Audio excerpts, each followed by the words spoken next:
Bismillahirrahmanirrahim. Assalamualaikum warahmatullahi wabarakatuh. Innal hamdalillah nahmadullah wa nasta'inuhu wa nastaghfiruh wa nastahdihi wa na'udzu billahi min syururi anfusina wa min sayyiati a'malina. May yahdihillahu fala mudhillalah wa may yudlilhu fala hadiyalah. Asyhadu an la ilaha illallah wahdahu la syarika lah wa asyhadu anna Muhammadan abduhu wa rasuluh la nabiyya wa la rasula ba'dah. Nusalli wa nusallim ala rasulillah wa nabiyillah Muhammad sallallahu alaihi wasallam wa ala alihi wa ashabihi wa man tabi'ahum bi ihsanin ila yaumil qiyamah. Amma ba'd, qala Allah ta'ala fi kitabil karim, a'udzu billahi minasyaitonir rajim. Ya ayyuhalladzina amanu taqullaha haqqa tuqatih wa la tamutunna illa wa antum muslimun. Al-ayah.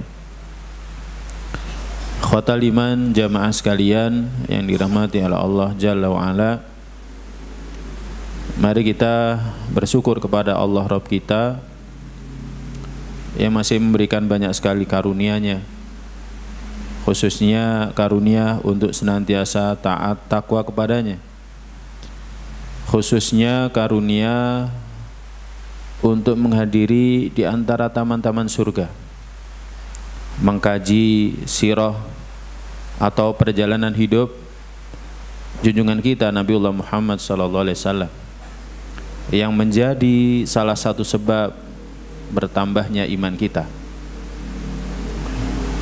Artinya Allah menginginkan kita mendapatkan kebaikan darinya, maka nikmat ini mesti kita syukuri. Apalagi di tengah guyuran hujan malam ini yang masih membuat kita istiqomah menghadiri. Maka kita berharap agar Allah terus memberikan taufiknya kepada kita, agar kita beriman, terus meningkatkan iman kita, bertakwa dan meningkatkan ketakwaan kita sampai akhir hayat kita, agar kita bahagia selamat dunia kita apalagi akhirat kita. Tak lupa salawat serta salam adalah senantiasa kita sampaikan kepada junjungan kita Nabiullah Muhammad sallallahu alaihi wasallam, teladan yang sempurna, contoh yang tiada duanya, yang mana banyak sekali pelajaran dalam kehidupannya yang kita diperintahkan untuk mengikutinya, meneladaninya. Paling tidak itu adalah bernilai ibadah. Tidak seperti kalau kita meneladani, mengikuti perjalanan hidup orang yang ditokohkan oleh manusia. Berbeda ketika kita mengikuti perjalanan hidup Nabi kita sallallahu alaihi wasallam, meneladaninya, mengikuti perintahnya, mengikuti perbuatannya, meneladani perbuatannya, maka bernilai ibadah.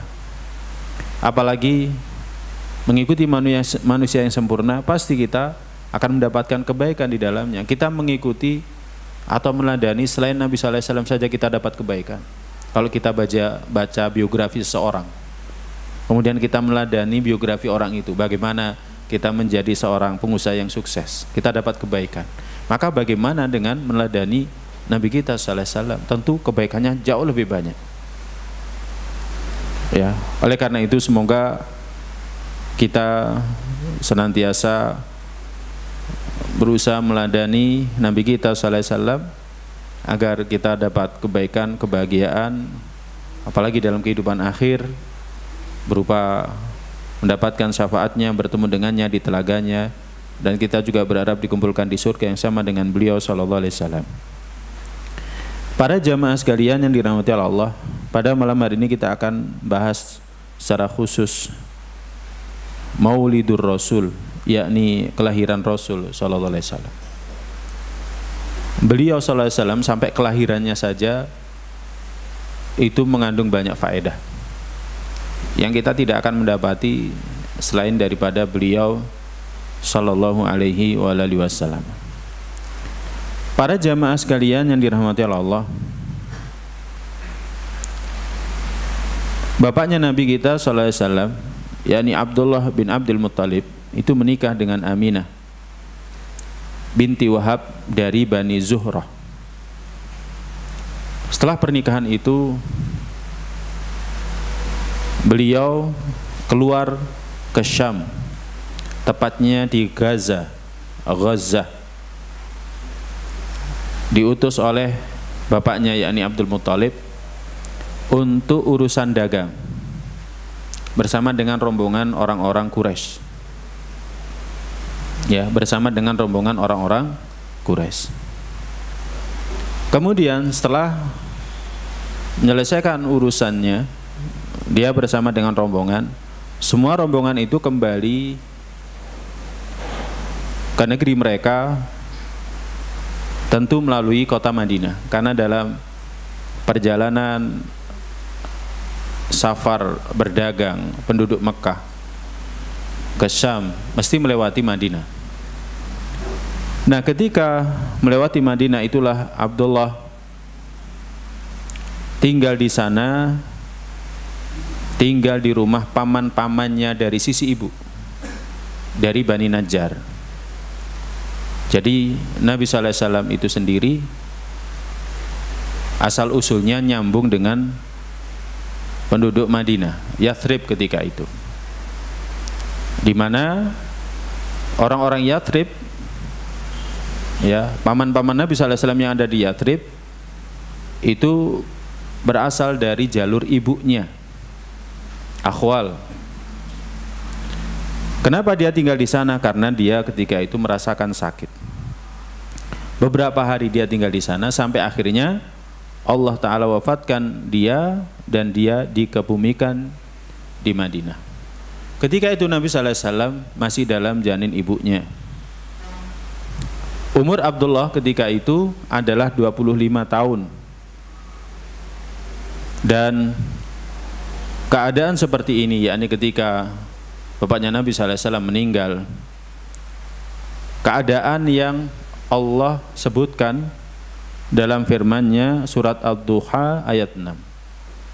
Keadaan yatim seperti ini adalah keadaan yang Allah sebutkan dalam surat Ad-Duha ayat 6. Alam yajidka yatiman fa'awa. Bukankah Allah telah mendapatimu dalam keadaan yatim, kemudian Allah menaungimu, Allah melindungimu, Allah membimbingmu. Nah, para jamaah sekalian yang dirahmati oleh Allah Subhanahu wa taala, ini keadaan Nabi kita sallallahu alaihi wasallam ketika masih dalam janin ibunya. Jadi sudah ditinggal wafat oleh bapaknya. Keyatiman yang sempurna.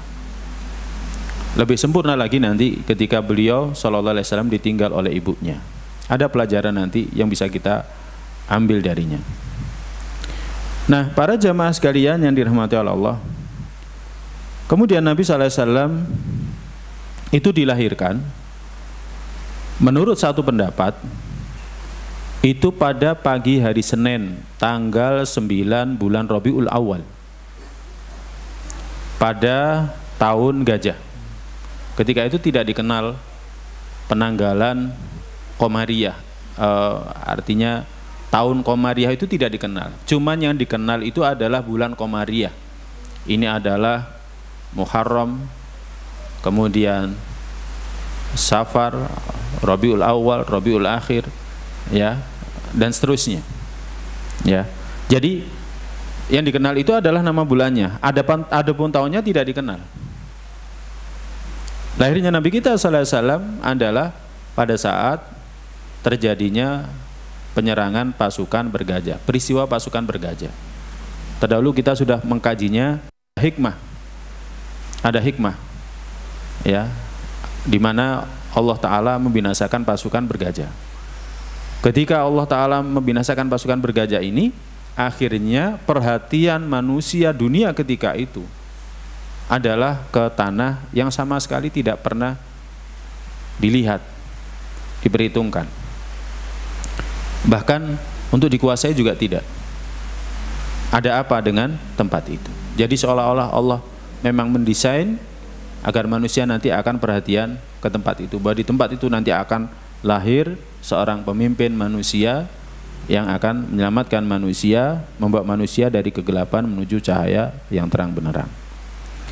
Nah, Nabi sallallahu alaihi wasallam dalam kitab yang lain disebutkan, seperti dalam kitab Ar-Rahiq Al-Maktum, lahir setelah 40 tahun kekuasaannya Kisra Anushirwan, Kisra Persia. Kalau tanggalnya adalah 9 bulan Rabiul Awal, maka bertepatan dengan tanggal 20 atau 22 dari bulan April tahun 571. Ini sebagaimana ditegaskan oleh seorang ilmuwan bernama Muhammad Sulaiman Al-Mansur Furi, dan dikuatkan juga oleh seorang ahli falak namanya Mahmud Basya. Nah, tetapi para jamaah sekalian yang dirahmati Allah, perihal lahirnya tanggal lahirnya Nabi sallallahu alaihi wasallam itu ada khilaf. Ada yang berpendapat beliau sallallahu alaihi wasallam dilahirkan tanggal 2 Rabiul Awal. Ada yang berpendapat tanggal 8 Rabiul Awal. Ada yang berpendapat tanggal 9. Ada yang berpendapat tanggal 10. Tanggal 12 itu adalah salah satu pendapat.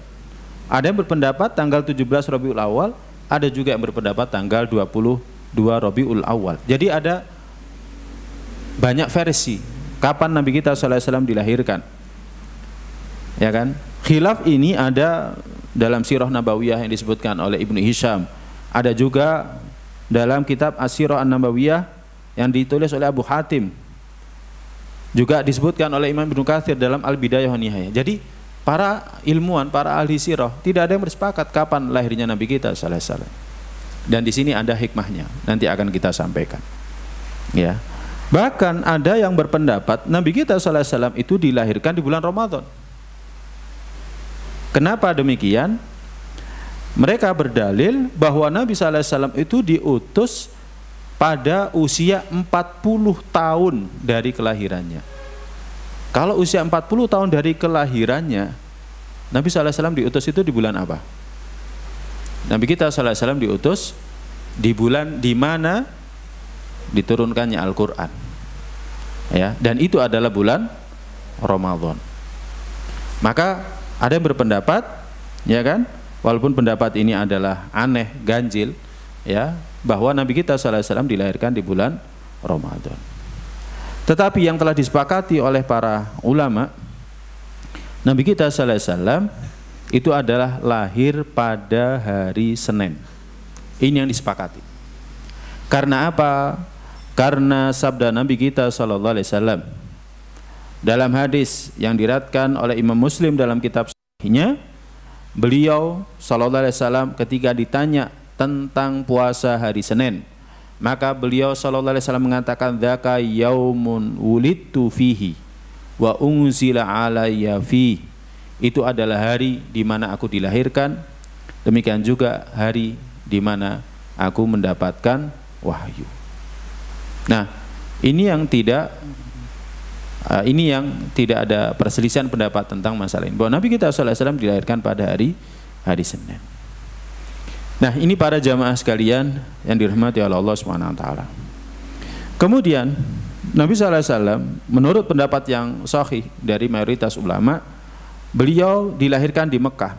Adapun tempatnya maka ada khilaf. Ada yang mengatakan di perkampungan Bani Hashim, ada yang mengatakan di perkampungan dekat Sofa. Ya. Jadi ada khilaf tentang masalah di mana Nabi kita sallallahu alaihi wasallam dilahirkan tempatnya. Demikian juga kita mungkin pernah mendengarkan ada peristiwa-peristiwa yang menyertai lahirnya Nabi kita sallallahu alaihi wasallam, tetapi riwayat-riwayat itu tidak tetap. Jadi riwayat-riwayat itu tidak tetap. Syekh Shafiur Rahman Barakfuri sendiri dalam kitabnya juga menyebutkan riwayat-riwayat seperti ini, tapi juga dikatakan tidak tetap. Di antaranya ketika Nabi sallallahu alaihi wasallam dilahirkan, ibunya mengatakan lamma waladtuhu kharaja min farji nur adaat lahu kusurus syam. Tatkala aku melahirkannya, maka keluar dari kemaluanku cahaya yang menerangi istana-istana yang berada di Syam. diriwayatkan oleh Imam Ahmad, Ad-Darimi dan lain sebagainya. Ya, tapi ada riwayat yang secara umum itu sahih, ya. Jadi dari Abu Umamah disebutkan bahwa Nabi sallallahu alaihi wasallam bersabda, "Ra'at ummi ka'annahu kharaja minha nurun adha'at minhu qusurus syam." Ibuku bermimpi seolah-olah keluar darinya cahaya yang menerangi istana-istana Syam. Ya. Kalau ini riwayat yang disahihkan.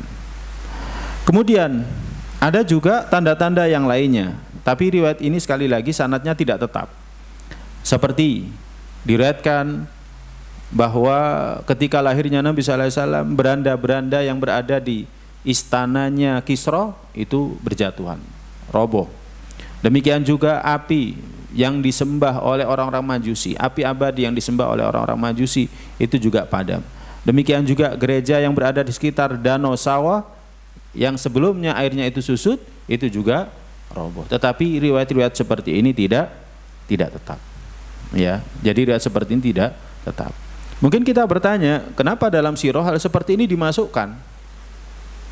Ya, para ulama menjelaskan ya di antara masalah ini, ya kan, bahwa penyebutan riwayat-riwayat yang tidak kuat itu tidak menjadi masalah dalam pembahasan sirah. Ya, berbeda kalau misalkan masalah halal dan haram, maka harus pasti dalilnya. Jadi dalilnya itu harus pasti. Tetapi untuk masalah sirah seperti ini tidak menjadi masalah. Ya, tidak menjadi masalah. Wallahu a'lam bishawab. Nah, para jamaah sekalian yang dirahmati oleh Allah Subhanahu wa taala, Imam Ibnul Qayyim mengatakan waktu lahirnya Nabi sallallahu alaihi wasallam pada tahun gajah ini adalah yang masyhur. Ibrahim bin Munzir mengatakan ini adalah pendapat yang tidak diragukan perihal lahirnya Nabi sallallahu alaihi wasallam. Ya. Kemudian setelah itu disebutkan di sini, setelah lahirnya beliau sallallahu alaihi wasallam, ibunya mengirimkan putranya itu ke kakeknya, yakni Abdul Muthalib. Kemudian Abdul Muthalib mengambilnya dan membawanya ke dalam Ka'bah. Jadi setelah itu Abdul Muthalib mengambilnya dan membawanya ke dalam Ka'bah. Abdul Muthalib berbahagia, senang, ya kan, berdoa kepada Allah dan berterima kasih kepadanya. Kemudian pada hari ke-7 setelah kelahirannya, Abdul Muthalib mengundang orang-orang Quraisy untuk mendoakan cucunya itu. Tatkala mereka sudah selesai makan, maka mereka berkata, "Wahai Abdul Muthalib, ma sammaita ibnaka alladhi da'aitana ala wajhi." Wahai Abdul Muthalib, apa nama yang engkau namai untuk putramu yang engkau mengundang kami ya untuk turut mensyukuri atas kelahiran putramu ini? Maka Abdul Muthalib mengatakan Muhammad. Abdul Muthalib mengatakan Muhammad. Maka orang-orang komentar, "Kaifa sammaita bismin laisa li ahadin min abaika wa qaumika?" Kenapa engkau memberikan nama dengan nama yang tidak ada satupun bapakmu, nenek moyangmu, demikian juga kaummu namainya? Jadi nama Nabi sallallahu alaihi wasallam ketika itu nama yang paling asing. Nama Muhammad itu nama yang asing. Nama yang asing, tidak seperti sekarang. Ya, tidak seperti sekarang. Bahkan beberapa waktu yang lalu seperti di Inggris kalau tidak salah atau di Eropa, nama Muhammad atau turunannya itu adalah nama yang paling masyhur kedua. Ya, itu di negara non muslim. Nama yang paling masyhur kedua itu adalah namanya Nabi Muhammad SAW dan turunannya. Ya kan? Ahmad, ya, Muhammad, ya kan, dengan perbedaan logat, ya. Nama yang paling masyhur. Tetapi ketika itu nama Nabi SAW Muhammad itu tidak masyhur. Maka Abdul Muthalib mengatakan, inilah arjua ayyahmadahu ahlul ardi wa yahmadahu ahlus sama. Sesungguhnya aku berharap agar nanti penduduk bumi dan penduduk langit, penghuni bumi dan penghuni langit itu memujinya. Ya kan? Jadi memujinya. Ini para jamaah sekalian yang dirahmati oleh Allah Subhanahu wa taala. Jadi nama Muhammad itu bukan nama yang masyhur pada masa jahiliyah, kecuali beberapa orang saja yang menamai keturunan mereka dengan nama Muhammad atau turunannya. Karena apa? Karena mereka pernah mendengar bahwa nabi terakhir nanti inisialnya itu adalah Ahmad atau Muhammad. Jadi cuman beberapa orang saja, ya kan, yang dinamai dengan nama ini. Tapi nama ini tidak masyhur. Jadi nama ini tidak masyhur. Dan kalaulah ada orang yang diberikan nama dengan nama seperti ini, tidak lain dan tidak bukan mereka berharap agar sekiranya mereka yang dinamai ini akan menjadi seorang nabi sebagaimana mereka pernah mendengarnya. Nah, ini para jamaah sekalian yang dirahmati oleh Allah Subhanahu wa taala. Jadi sebenarnya berita perihal kedatangan nabi terakhir dengan inisialnya Muhammad, atau kalau dalam Al-Qur'an, ya kan, namanya Ahmad, ya sebagaimana disebutkan dalam kitab Injil, ya kan, ini yang akhirnya mendorong orang-orang Arab memberikan nama sebagian dari anak-anak mereka dengan nama ini. Mereka berharap sekiranya keturunan mereka itu adalah seorang nabi. Nah, ini para jamaah sekalian yang dirahmati oleh Allah Subhanahu wa taala. Kemudian pada hari itu juga, hari ke-7, ya, pada hari ke-7 Abdul Muthalib mengkhitan cucunya ini, putranya ini, sebagaimana kebiasaan orang-orang Arab. Dan masalah ini khilaf. Ada yang berpendapat bahwa Nabi kita sallallahu alaihi wasallam lahir dalam keadaan dikhitan, ya, jadi lahir dalam keadaan dikhitan. Tapi pendapat yang lebih kuat adalah sebagaimana kebiasaan orang-orang Arab, mereka tidaklah mengkhitan anak mereka kecuali ketika usianya mereka itu bayi. Jadi pada usia 7 bulan, 7 hari mereka itu langsung dikhitan. Jadi ketika usianya mereka bayi langsung dikhitan. Itu kebiasaan orang Arab. Ya, sangat berbeda dengan kita di sini, ya kan? Mungkin melihat anak-anak kalau misalkan dikhitan ketika bayi itu kok kasihan. Padahal sebenarnya enggak. Justru yang lebih anak ketika dia masih bayi ini sebenarnya lebih baik. Banyak yang menyebutkan itu justru lebih baik ketika masih bayi langsung dikhitan. Ya, dia tidak merasakan seperti kalau kakaknya, ya kan, kalau usianya misalkan SD, ya kan, ya, dikhitan itu biasanya rasa sakitnya lebih terasa. Kalau anak bayi kan enggak merasa, ya mungkin dia sendiri yang merasa, kita kan enggak merasa. Tapi kalau anak yang usia SD ya agak kesulitan, ya, apalagi kalau tiba-tiba angin-anginan pinginnya, ya, hari ini juga harus dikhitan, kalau enggak mau, udah, ya sudah, kesulitan. Yang paling gampang itu sebenarnya mengkhitan anak ketika masih bayi, ya. Wallahu a'lam bishawab. Nah, para jamaah sekalian yang dirahmati Allah, barulah setelah itu Nabi kita sallallahu alaihi wasallam disusui oleh ibunya, ya kan? Bukan disusui oleh ibunya. Yang pertama kali menyusuinya setelah ibunya itu adalah Thuwaibah. Thuwaibah ini adalah budaknya Abu Lahab. Abu Lahab ini adalah saudara bapaknya, ya, saudara sebapak bapaknya tapi beda ibu. Ya, yang saudara sebapak dan seibu bapaknya itu adalah Abu Thalib. Abu Thalib ini adalah adiknya Abdullah, adiknya bapaknya Nabi kita sallallahu alaihi wasallam. Nah, yang pertama kali menyusui Nabi sallallahu alaihi wasallam setelah ibunya ini adalah Thuwaibah. Ya. Yang mana ibu susuannya ini punya anak namanya Masruh. Maka jadilah Masruh ini saudara sesusuan daripada Nabi sallallahu alaihi wasallam. Sebelumnya yang disusui juga oleh Thuwaibah ini adalah Hamzah. Ya, Hamzah itu pamannya Nabi. Usianya lebih tua daripada Nabi sallallahu alaihi wasallam. Tapi dia adalah paman tapi beda ibu. Ya kan? Satu bapak tapi beda ibu. Kalau orang dulu kan seperti itu, ya. Jadi pamannya sendiri seusia dirinya. Kadang seperti itu. Ya, karena orang dulu kan banyak anak. Karena banyak anak banyak rezeki. Kalau kita sekarang kan enggak seperti itu, ya. Wallahu a'lam bishawab. Nah, makanya Hamzah ini akhirnya selain dari pamannya Nabi, dia juga menjadi saudara sepersusuan Nabi. Bahkan jadi saudara sepersusuan 2 kali. Ya kan? Karena menyusu ke Thuwaibah dan berikutnya adalah kepada Halimah. Insya Allah pembahasan lebih detail tentang masalah ini akan kita bahas pada kesempatan yang akan datang dengan izin Allah Ta'ala. Nah, para jamaah sekalian yang dirahmati Allah, ini sekelumit dari kisahnya kelahiran Nabi kita Sallallahu Alaihi Wasallam. yang paling penting adalah faedah daripada peristiwa ini. Ya, yang paling penting adalah faedah daripada peristiwa ini. Nah, sebelum kita mengambil faedahnya, ada beberapa poin penting tentang tanggal lahirnya Nabi kita Shallallahu Alaihi Wasallam.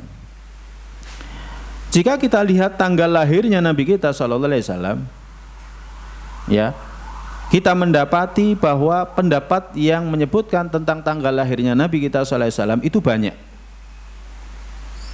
dan tidak ada pendapat yang pasti tentang masalah ini.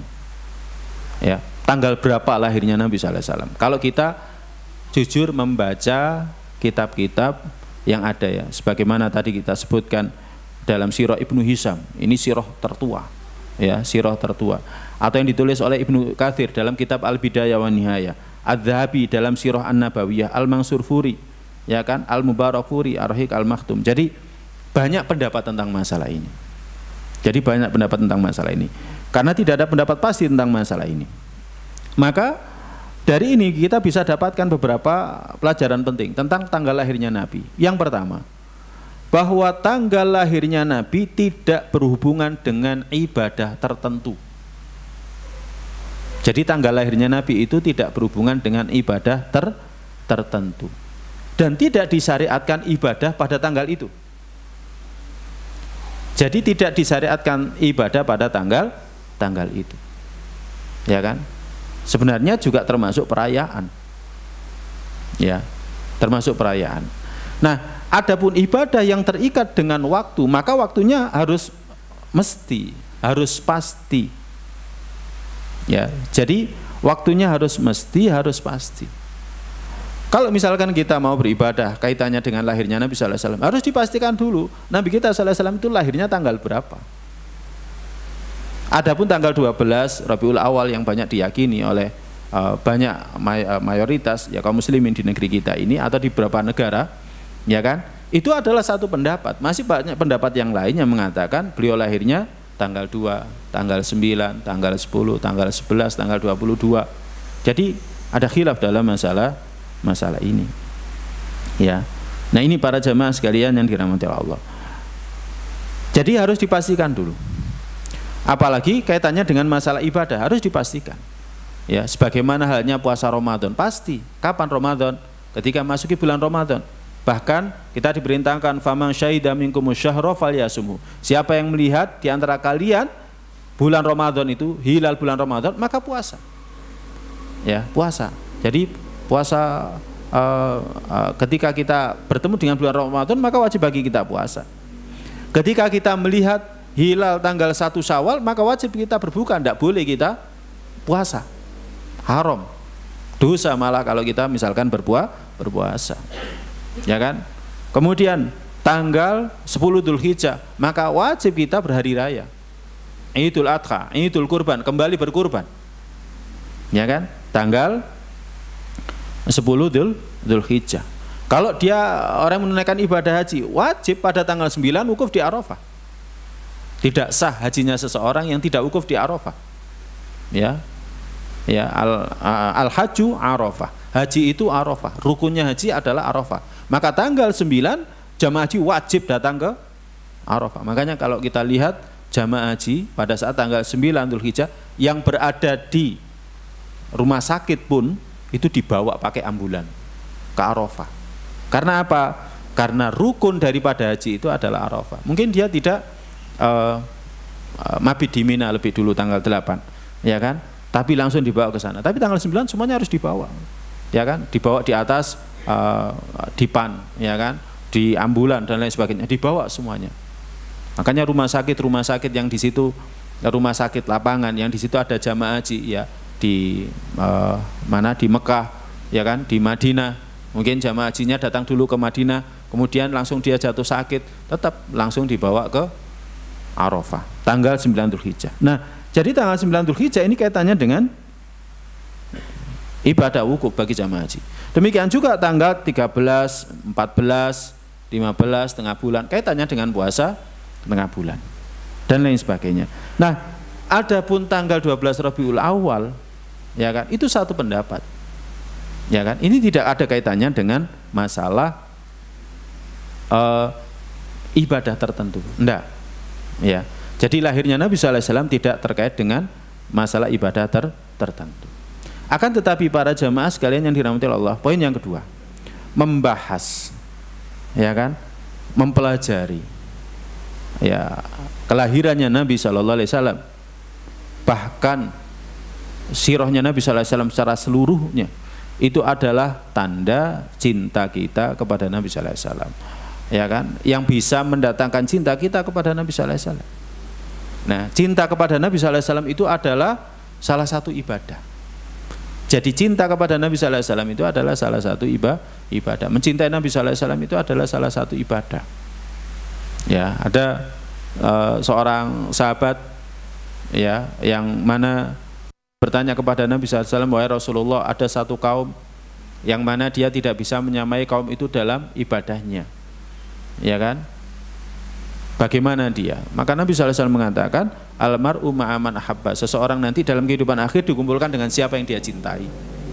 Nah, kalau kita cinta Nabi SAW, maka kita akan dikumpulkan bersama dengan Nabi SAW. Nah, di antara tanda cintanya itu senantiasa baca sirah, baca sirah perjalanan hidupnya Nabi SAW. Kita seringkali baca sirahnya orang, ya kan, biografinya orang. Kita ingin mengambil pelajaran, kenapa dia menjadi seorang pedagang yang sukses, ya kan, kenapa dia kok menjadi seorang manajer yang sukses dan lain sebagainya. Akhirnya tumbuh cinta kita kepada dia. Maka kepada Nabi kita sallallahu alaihi wasallam harus lebih kita lakukan, ya kan. Makanya kajian sirah itu diantara bentuk cinta kita kepada Nabi kita sallallahu alaihi wasallam. Kalau kita nggak pernah ngaji sirah, ya bagaimana kita bisa buktikan kalau kita cinta kepada Nabi sallallahu alaihi wasallam, ya kan. Nah, ini diantara bentuk cinta kita kepada Nabi sallallahu alaihi wasallam. Kemudian yang ketiga, ya, kaitannya dengan tanggal lahirnya Nabi kita sallallahu alaihi wasallam, bahwa hari Senin itu punya keistimewaan tersendiri dalam hidupnya Nabi. Beliau dilahirkan pada hari Senin, beliau diutus pada hari Senin, dan beliau diwafatkan pada hari Senin. Lahir hari Senin, kemudian diutus pada hari Senin, dan diwafatkan pada hari Senin. Nabi sallallahu alaihi wasallam menganjurkan puasa pada hari ini, ya kan, diiringi dengan hari Kamis, ya, jadi diiringi dengan hari Kamis, ya, sehingga kalau misalkan kita ingin merayakan lahirnya Nabi, seharusnya kita puasa pada hari Senin. Seharusnya kita puasa pada hari Senin, ya kan. Bangga bahagia dengan lahirnya Nabi, yang harus kita lakukan adalah puasa pada hari Senin, bukan malah perayaan. Perayaan itu, hari raya itu identik dengan makan. Kalau puasa identik dengan berpuasa, ya. Jadi puasa enggak identik dengan tidak makan, kan seperti itu. Nah, ini para jamaah sekalian yang dirahmati oleh Allah Subhanahu wa taala. Oleh karena itu, ini poin penting yang harus kita perhatikan. Jadi kalau kita ingin menunjukkan cinta kita kepada Nabi sallallahu alaihi wasallam adalah, ya, di antaranya adalah kita senantiasa puasa Senin dan Kamis. Ya, puasa Senin dan Kamis. Wallahu a'lam bishawab. Nah, para jamaah sekalian yang dirahmati Allah, apa pelajaran dari kisah lahirnya Nabi kita sallallahu alaihi wasallam? Yang pertama, bahwa Nabi sallallahu alaihi wasallam dilahirkan setelah kematian bapaknya. Ya. Imam Ibnu Katsir mengatakan, hadza ablaghul yatmi wa a'lama rotibi. Ini adalah keyatiman yang tertinggi. Ini adalah tingkatan yatim yang tertinggi. Kok bisa seperti itu? Karena Nabi sallallahu alaihi wasallam nggak ketemu sama bapaknya sama sekali. Beda kalau misalkan anak lahir, bapaknya sempat berfoto bareng dengan dia, ya.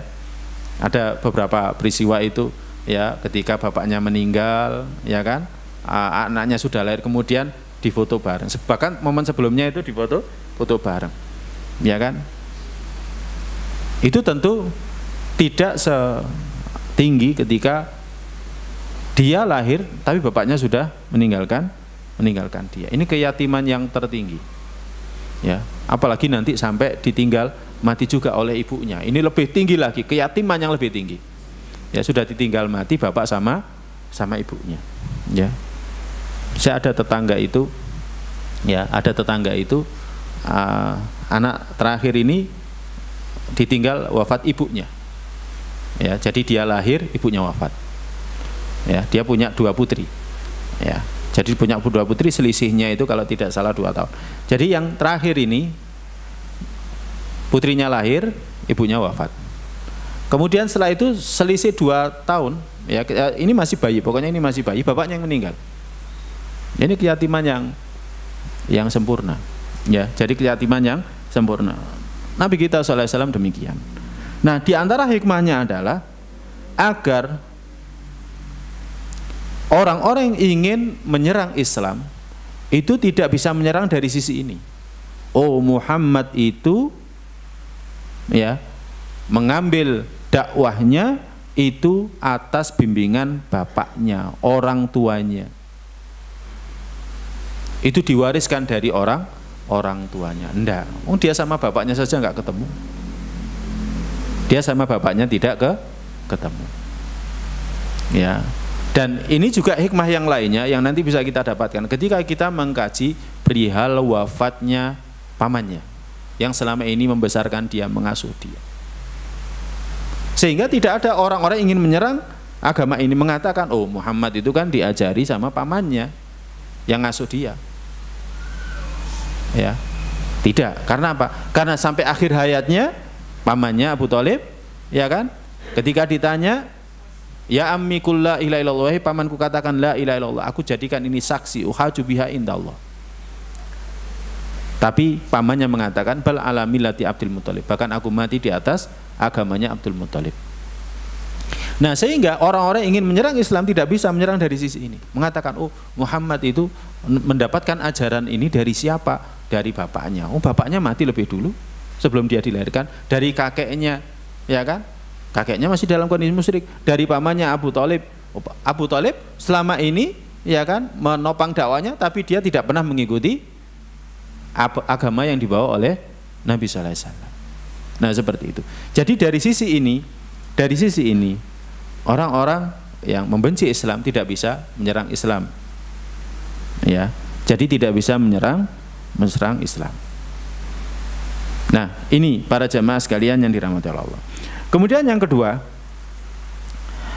bahwa tumbuhnya Nabi sallallahu alaihi wasallam dalam kondisi yatim menjadikan beliau itu bisa memahami dan merasakan tentang makna-makna kemanusiaan, tentang nilai-nilai kemanusiaan yang tinggi, yang agung. Karena dari awal dia itu sudah merasakan kondisi yang demikian. Ya, ditinggal mati bapaknya. Pada para jamaah sekalian yang dirahmati Allah, pada masa dulu anak itu kalau dalam kondisi yatim, ditinggal mati bapaknya ketika dia masih dalam kondisi dia masih kecil, ya, itu namanya yatim. Yatim itu tidak dianggap. Nanti pada pertemuan yang akan datang, ketika kita membahas tentang pengasuhan Nabi sallallahu alaihi wasallam, kita akan mendapatkan kondisi seperti itu, ya, di mana orang-orang wanita-wanita dari Bani Sa'ad ketika mendapati bahwa Nabi sallallahu alaihi wasallam ini tidak punya bapak, maka orang-orang pada menolak, nggak mau menyusui anak yang tidak punya bapak. Maka apa yang bisa dibayarkan oleh bapaknya kepada mereka wanita-wanita menyusui? Karena pada masa itu menyusui anak itu adalah jasa. Ya seperti sekarang ya, ada jasa menyusui anak. Kalau pada masa dulu itu jasa menyusui anak itu namanya. Pada masa dulu namanya jasa menyusui anak, ya dibayar. Ya dibayar. Ya. Jadi seperti itu. Ya. Nah, ketika Nabi sallallahu alaihi wasallam mulai dari awal itu sudah ditinggal mati oleh bapaknya, ya, maka dia akan bisa merasakan makna-makna kemanusiaan, nilai-nilai kemanusiaan. Dia sendiri merasakan bagaimana beliau sallallahu alaihi wasallam itu terpinggirkan, ya kan, dan lain sebagainya. Ya. Beda halnya kalau misalkan Nabi sallallahu alaihi wasallam itu dari awal bapaknya sudah ada, atau bahkan Nabi sallallahu alaihi wasallam itu dari keluarga yang kaya, maka dia tidak akan bisa merasakan betul tentang nilai-nilai kemanusiaan. Ya, Kita sebagai orang Islam, kenapa kita diperintahkan untuk puasa? Agar kita bisa merasakan bagaimana menjadi orang yang fakir, orang miskin itu bagaimana. Kita akan merasakan betapa susahnya orang fakir dan miskin itu, diantaranya adalah ketika kita puasa. Selama kita tidak puasa, kita merasakan makanan itu senantiasa ada. Ya kan? Kalau nggak ada, kita akan berusaha ngadakan. Kan seperti itu. Karena apa? Karena kita berkecukupan. Ya, misalkan Nabi kita sallallahu alaihi wasallam punya kebiasaan, kalau pagi itu tanya kepada istrinya, ada makanan? Nggak ada. Sudah, aku hari ini puasa. Coba kalau kita, ada makanan? Nggak ada. Sana beli ke tetangga. Kan gitu kan? Ya, ada makanan? Saya tidak tahu, coba cari di kulkas. Nggak ada, ayo coba beli sana keluar. Gitu. Kalau pada masa Nabi sallallahu alaihi wasallam nggak seperti itu. Nabi tanya, ada makanan? Nggak ada. Baik, aku hari ini puasa. Nabi sallallahu alaihi wasallam sering kali menahan laparnya. Ya, bahkan pada saat peristiwa perang Khandaq, Nabi sallallahu alaihi wasallam, ya, ketika para sahabat mengeluh kepada Nabi, wahai Rasulullah, ya kan lapar. Jadi perutnya itu diganjal dengan satu batu. Kemudian para sahabat melihat bagaimana Nabi sallallahu alaihi wasallam perutnya diganjal dengan 2 batu. Ya, kalau para sahabat ganjal perutnya dengan 1 batu, Nabi sallallahu alaihi wasallam ganjal perutnya dengan dua batu. Nah, seperti ini. Jadi kalau dari awal itu beliau sallallahu alaihi wasallam memang dalam kondisi yatim, dia akan bisa merasakan betul nilai-nilai kemanusiaan. Beda kalau misalkan beliau dilahirkan dari orang tua yang lengkap, gitu kan. Kemudian orang yang kaya misalkan, dia tidak akan bisa merasakan nilai-nilai kemanusiaan yang sebenarnya, ya kan, jika dibandingkan dia dari awal itu memang tidak punya orang tua, hidupnya susah dan lain sebagainya. Nah, ini para jamaah sekalian yang dirahmati oleh Allah Subhanahu wa taala. Baik, kita lanjutkan pelajaran yang ketiga. Tumbuh kembangnya Nabi sallallahu alaihi wasallam ketika anak-anak bersama ibunya itu bukan kebetulan. Itu memang kehendak Allah taala. Ya. Jadi kehendak Allah taala. Dan ini ada hikmah ilahiyah di dalamnya. Karena ibu itu punya peran penting dalam tumbuh kembang seorang anak. Bahkan sebelum Nabi kita sallallahu alaihi wasallam, kita mendapati para nabi yang lainnya seperti itu, dibesarkan oleh ibunya. Menunjukkan betapa peran seorang ibu itu besar. Ibu yang sholihah itu besar. Contohnya adalah Nabiullah Ismail alaihissalam. Yang membesarkan itu adalah ibunya, sedangkan bapaknya jauh di Syam. Perjalanan ketika itu ya 1000 lebih, 1 bulan lebih, 1000 kilometer lebih, 1 bulan lebih. Tapi dari ibu yang sholihah ini lahir anak yang salih. Dari ibu yang lembut ini lahirlah seorang anak yang lembut. Fabasyarnahu bighulamin halim.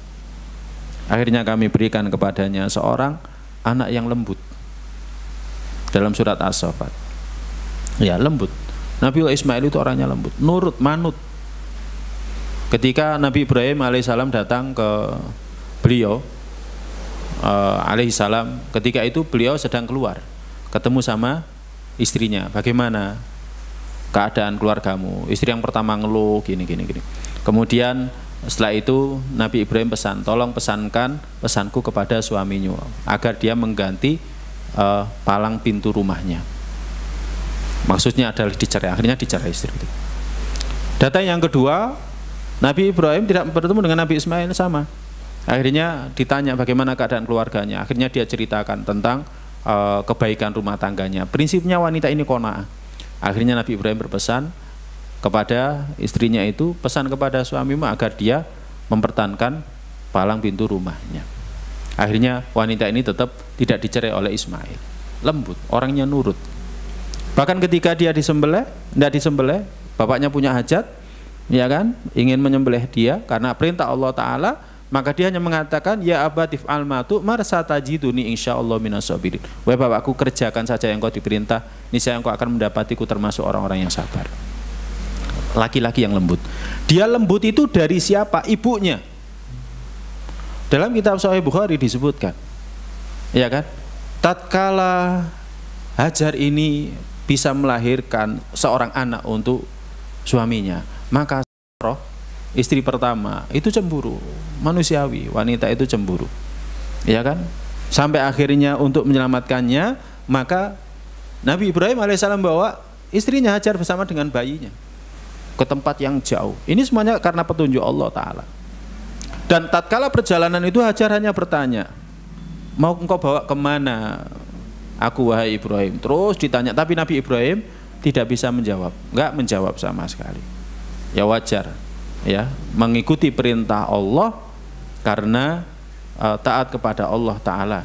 Satu sisi dia tidak tega, lama tidak punya anak, baru punya anak usia 80 tahun, kemudian diperintahkan untuk mengasingkan anaknya di tempat yang jauh, 1000 km. Ya, jadi jarak antara Mekah itu ya lebih. Mekah Madinah saja berapa? 700-an ya.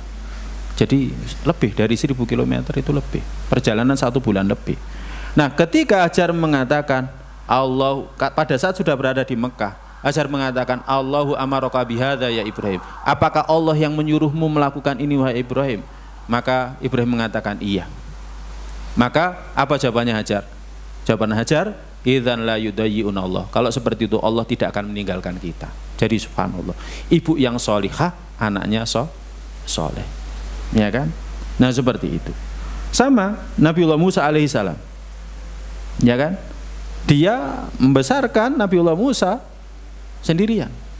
Kan tatkala bayinya ini ditemukan oleh keluarganya Fir'aun, bayi ini kan tidak mau minum ASI wanita manapun, karena memang Allah sudah mengkondisikan itu. Sampai akhirnya, ya kan, ada yang menunjukkan ya tentang seorang ibu yang bisa menyusui dia, dan akhirnya Nabiullah Musa itu nyusu kepada ibunya, kembali kepada ibunya. Ya itu memang sudah dikondisikan oleh Allah. Jadi bukan satu yang kebetulan, ya. Jadi seperti itu. Demikian juga Nabiullah Isa alaihissalam. Siapa yang membesarkan Nabiullah Isa? Ibunya, seorang wanita yang solihah, yang ahli ibadah, ya, yang ahli ibadah, yang dengannya saja Nabiullah Zakaria itu sampai termotivasi untuk berdoa. Nabiullah Zakaria usianya 80 tahun nggak punya anak, tapi ketika melihat kesolihan daripada Maryam, tatkala dia berada di mihrabnya, dia hanya berada di mihrabnya, kemudian dia senantiasa mendapatkan makanan. Maryam saja dapat mukjizat, saya pun bisa. Hunalika da'a Zakaria Rabbah. Ketika itulah Zakaria berdoa kepada Robnya, ya, Robbi habli min ladunka dzurriyyah. Wahai Robku, karuniakanlah dari sisimu keturunan untukku. Kalau menurut ilmu ya, kalau sekarang ya ilmu kedokteran ya, nggak mungkin Zakaria itu punya anak, itu nggak mungkin. Sama seperti Nabiullah Ibrahim alaihissalam, ya kan, dari Sarah, ya nggak mungkin. Tapi karena Allah kehendaki maka semuanya terjadi. Nah, jadi seperti itu. Jadi Nabiullah Isa bin Maryam ini menjadi orang yang soleh, ya kan, dengan sebab kesolehan ibunya. Maka para jamaah sekalian yang dirahmati Allah, memilih seorang istri yang baik itu penting. Jadi memilih seorang istri yang baik itu penting. Apalagi istri kita 1 kali 24 jam berada di rumah bersama dengan anak-anak kita. Kalau kita ini kan senantiasa kerja, ya kan, mencari nafkah di luar, ya. Kalau istri kita, mereka yang bersama dengan anak-anak kita, dia adalah ibu yang pertama. Makanya dalam ilmu tarbiyah wa ta'lim disebutkan al-ummu madrasatul ula. Ibu itu sekolah pertama. Bagaimana Ustadz? Kalau sudah menikah, ya sudah, istrinya diajak ke sini ngaji. Jangan ngaji sendiri. Ya, jangan ngaji sendiri. Bu, aku tak ngaji. Bu, aku tak ngaji. Tapi ibunya nggak terpapar pengajian sama sekali. Maka bagaimana bisa menjadikan anak kita anak yang solihah kalau ibu istri kita sendiri nggak pernah ngaji. Makanya kalau ngaji itu jangan sendiri, ajak istri. Ya, ini ngajak istrinya atau enggak? Enggak Ustadz, karena belum nikah. Ada yang belum nikah. Nah ini para jamaah sekalian yang dirahmati Allah.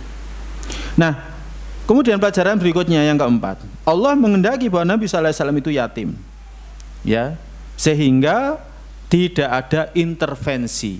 Kita tadi sudah sampaikan, tidak ada intervensi dari orang tuanya, ya, yang mempengaruhi dakwahnya Nabi SAW, ajarannya Nabi SAW.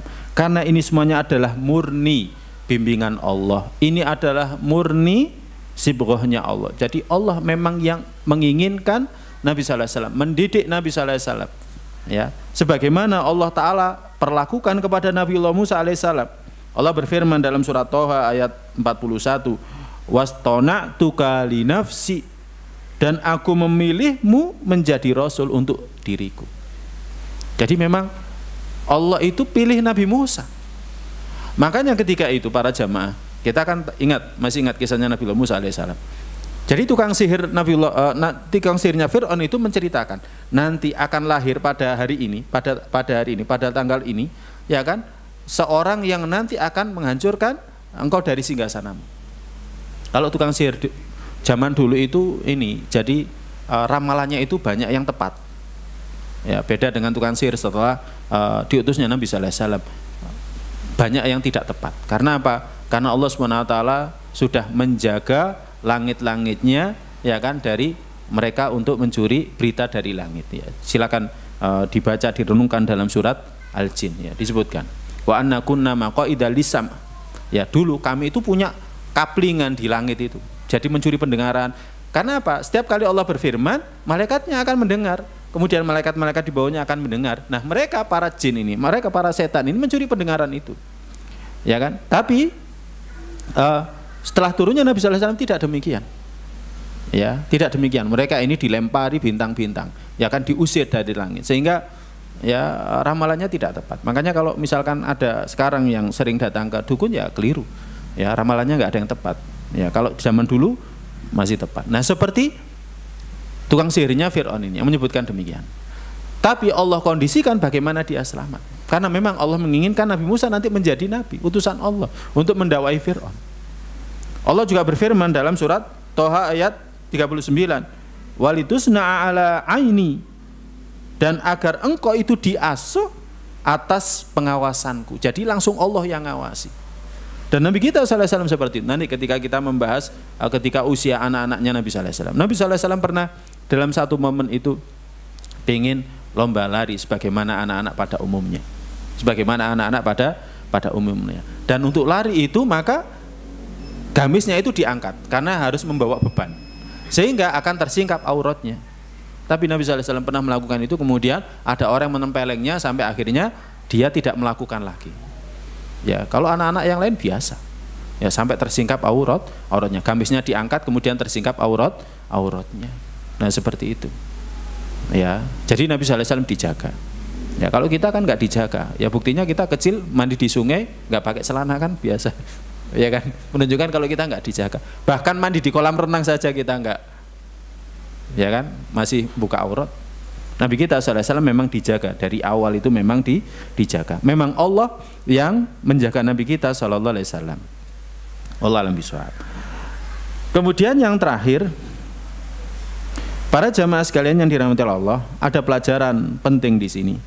Keyatiman itu tidak ada hubungannya dengan kekayaan, ketinggian, dan kemuliaan. Ya, bukan berarti orang yang yatim, oh orang ini tidak akan sukses. Sangat keliru. Ya, orang ini fakir miskin, dia nggak akan sukses. Sangat keliru. Ya, demikian juga bukan berarti orang yang kedua orang tuanya masih ada, demikian juga kaya, oh orang ini bakalan sukses. Enggak. Ya, itu memang diantara salah satu sebabnya, tapi bukan itu sebabnya. Semuanya itu adalah karena Allah yang menjaga. Nabi kita sallallahu alaihi wasallam yatim. Ketika yatim itu, ya kan, dia ditolak. Wanita-wanita dari Bani Sa'ad yang datang menawarkan jasanya, ketika mendapati Nabi sallallahu alaihi wasallam yatim, nolak. Apa yang akan diberikan oleh seorang anak yang orang tuanya sudah tidak ada? Jasa apa yang akan diberikan? Ya, jadi seperti itu, nggak ada. Ya, makanya orang-orang yatim itu ditolak. Tapi ternyata Allah SWT karena menjaganya, maka Allah cukupkan dia. Nabi kita sallallahu alaihi wasallam Allah tinggikan dia. Setiap kali kita mengucapkan syahadat tauhid, maka tidak sah kecuali diiringi dengan syahadat Rasul. Wa asyhadu anna Muhammadar Rasulullah. Ya, seperti itu. Ya. Nah, ini para jamaah sekalian yang dirahmati Allah. Ingat juga kisah yang disebutkan oleh Allah dalam surat Al-Kahfi yang kita senantiasa membacanya. Allah menyebutkan wa ammal jidaru fakana li ghulamaini yatimaini fil madinati. Adapun dinding itu, maka itu adalah milik dua anak yatim yang berada di kota. Wa kana tahtahu kanzul lahum, dan di bawah dinding itu ada kekayaan anak yatim ini. Wa kana abuhuma shalihah, dan kedua orang tuanya itu soleh. Fa arada rabbuka ayablugha ashuddahuma, dan Allah ingin dia itu mencapai dewasa. Wa yastakhrija kanzahuma rahmatan mir rabbik, kemudian dia mengeluarkan dari bawah dinding itu ya kan kekayaan mereka berdua sebagai kasih sayang dari Rabbmu. Para jamaah, kalau kita soleh, maka anak kita juga dijaga. Jadi kalau kita ingin anak kita ini soleh, maka kita dulu harus soleh. Ya, tapi kalau kita pengen anak kita soleh tapi kita nggak soleh, nggak mungkin. Nah ngaji yo, kowe kanca-kancamu iku sholat to, kowe kanca-kancamu. Lah bapak wis tuwek. Ya nggak akan bisa. Bahkan kesolehan kita ini menjadi sebab apa? Allah akan menjaganya, ya kan? Wa kana abuhuma shalihah, dan kedua orang tuanya soleh. Karena kedua orang tuanya soleh, akhirnya anaknya dijaga. Jadi sangat tidak berhubungan, ya kan? Antara keyatiman atau tidak, anak kita ini akan baik, sukses atau tidak, tidak ada hubungannya. Semuanya adalah kembali kepada Allah Ta'ala. Nah kalau kita ini soleh, walaupun anak kita yatim akan dijaga. Ini contohnya dalam surat Al-Kahfi, ya kan, ayat 82, ya kan, wa kana abuhuma shalihah fa arada rabbuka ayablugha ashuddahuma, maka Allah Subhanahu wa taala menginginkan agar dua anak ini tumbuh dewasa, kemudian ngambil hartanya itu. Caranya bagaimana Allah menjaganya? Allah kirimkan Khidir, ya kan, untuk menegakkan dinding yang hendak roboh itu. Allah ada saja caranya. Jadi ada saja caranya. Nah ini para jamaah. Jadi kalau kita ingin anak kita ini terjaga, dijaga oleh Allah, mulai dari kesolehan kita, senantiasa mendoakan anak kita, ya kan, berusaha menjadikan mereka anak-anak yang solih dan solihah. Nanti mereka akan dijaga oleh Allah Subhanahu wa ta'ala. Allah a'lam bishawab. Ya, ada riwayat dari Ibnu Rajab, ini penting ya, di mana Umar bin Abdul Aziz mengatakan, ma min mu'min yamutu illa hafizahullahu fi aqibihi wa aqibi aqibihi. Ya, Umar bin Abdul Aziz, tidaklah seorang mukmin mati kecuali ya orang yang ditinggalkan setelahnya, dan yang ditinggal setelahnya akan dijaga oleh Allah. Ya, berarti anak kita, istri kita akan dijaga oleh Allah. Ya, cucu kita akan dijaga oleh Allah SWT. Ini yang dikatakan oleh Umar bin Abdul Aziz. Tidaklah orang mukmin mati kecuali Allah jaga, ya kan, generasi setelahnya. Demikian juga dengan generasi kedua setelahnya. Ya. Jadi kalau kita soleh itu kebaikannya untuk anak kita, demikian juga untuk anak cucu kita. Wallahu a'lam bishawab. Mungkin ini yang bisa kita kaji pada pertemuan kali ini. Semoga bermanfaat untuk saya pribadi dan kita semuanya. Semoga bisa menambah iman kita kepada Rabb kita Allah Jalla wa'ala. Kita akhiri dengan doa penutup majelis. Subhanakallahumma bihamdika asyhadu an la ilaha illa anta astaghfiruka wa atubu ilaik. Allahumma inna nas'aluka ilman nafi'an wa rizqan thayyiban wa amalan mutaqabbala. Allahumma inna ala dzikrika wa syukrika wa husni ibadatik. Assalamualaikum warahmatullahi wabarakatuh.